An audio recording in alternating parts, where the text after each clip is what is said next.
Karnataka aunty corruption ಮತ್ತು vigilance Karnataka ರಾಜ್ಯದ ಉಪಾಧ್ಯಕ್ಷ ಮಂಜುನಾಥ ರೆಡ್ಡಿ ದಂಪತಿಗಳು ಶ್ರೀ ಕ್ಷೇತ್ರ ಧರ್ಮಸ್ಥಳಕ್ಕೆ ಭೇಟಿ ನೀಡಿ ಡಾಕ್ಟರ್ ಡಿ ವೀರೇಂದ್ರ ಹೆಗ್ಡೆ ಅವರನ್ನು ಗೌರವಿಸಿದರು. ಈ ವೇಳೆ ಮಾತನಾಡಿದ ಮಂಜುನಾಥ ರೆಡ್ಡಿ, ಕೋವಿಡ್ ಸಂದರ್ಭದಲ್ಲಿ ವೀರೇಂದ್ರ ಹೆಗ್ಡೆಯವರು ಧರ್ಮಸ್ಥಳದಿಂದ ಜನರಿಗೆ ಸಹಾಯ ಮಾಡಿದ್ದಾರೆ. ಈ ನಿಟ್ಟಿನಲ್ಲಿ ನಮ್ಮ ಸಂಸ್ಥೆಯಿಂದ ಕೋವಿಡ್-19 ಪ್ರಶಸ್ತಿಯನ್ನು ಹೆಗ್ಡೆ ಅವರಿಗೆ ನೀಡಿದ್ದೇವೆ. ಇದು ನಮಗೆ ಬಹಳ ಸಂತಸದ ವಿಷಯ.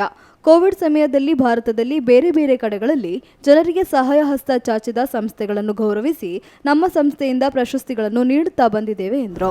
ನನ್ನ ಹೆಸರು ಮಂಜುನಾಥ್ ರೆಡ್ಡಿ ಅಂತ, Karnataka aunty corruption and vigilance Karnataka vice president. ನಾವು ಇಡೀ ಇಂಡಿಯಾನಲ್ಲೆಲ್ಲ ಕೊರೋನಾ ಟೈಮಲ್ಲಿ ತುಂಬ ಸಪೋರ್ಟ್ ಮಾಡಿರೋದ್ರಿಂದ, ಜನಕ್ಕೆ ಹೆಲ್ಪ್ ಮಾಡಿರೋದ್ರಿಂದ ಅವ್ರಿಗೋಸ್ಕರ ನಾವು ಒಂದೊಂದು ಸನ್ಮಾನ ಮಾಡಿ ಒಂದು ಸರ್ಟಿಫಿಕೇಟ್ ನಮ್ಮ ಕಡೆಯಿಂದ ಕೊಡ್ತಾಯಿದ್ದೀವಿ. ಕೋವಿಡ್-19 ಅಂತ ಒಂದು ಸರ್ಟಿಫಿಕೇಟ್ ಕೊಡ್ತಾಯಿದ್ದೀವಿ. ನಮ್ಮದು ಆಲ್ ಓವರ್ ವರ್ಲ್ಡಲ್ಲೇ ಇದೆ branches. London, UK, Kuwait, Dubai, New York ಎಲ್ಲ ಕಡೆನೂ ಇದೆ. ಅದರಿಂದ ಬಂದು ನಾವು ಎಲ್ಲ ಕಡೆನೂ ಸರ್ಟಿಫಿಕೇಟ್ ಯಾರ್ಯಾರು ತುಂಬ ಕೊರೋನಾ ಟೈಮಲ್ಲಿ ಸಪೋರ್ಟ್ ಮಾಡಿದಾರೋ, ಜನಕ್ಕೆ ಸಹಾಯ ಮಾಡಿದಾರೋ ಅವ್ರಿಗೆ ನಮ್ಮ ಕಡೆಯಿಂದ ಒಂದು ಪ್ರಶಸ್ತಿ ಕೊಡ್ತಾಯಿದ್ದೀವಿ.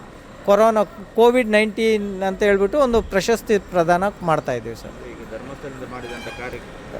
ಧರ್ಮಸ್ಥಳದ ವೀರೇಂದ್ರ ಸ್ವಾಮಿ ಹೆಗ್ಗಡೆ ಅವರಿಂದ ತುಂಬ ಜನಸೇವೆ ಮಾಡಿದ್ದಾರೆ. ಜನಸೇವೆ ಜನಾರ್ದನ ಸೇವೆ ಅಂತ ಹೇಳ್ಕೊಂಡು ತುಂಬ ಸಹಾಯ ಮಾಡಿದ್ದಾರೆ. ಅದರಿಂದ ಇವ್ರಿಗೆ ವಿಶೇಷವಾಗಿ ನಾವು ಬಂದು ಇಲ್ಲೇ ಸನ್ಮಾನ ಮಾಡಿ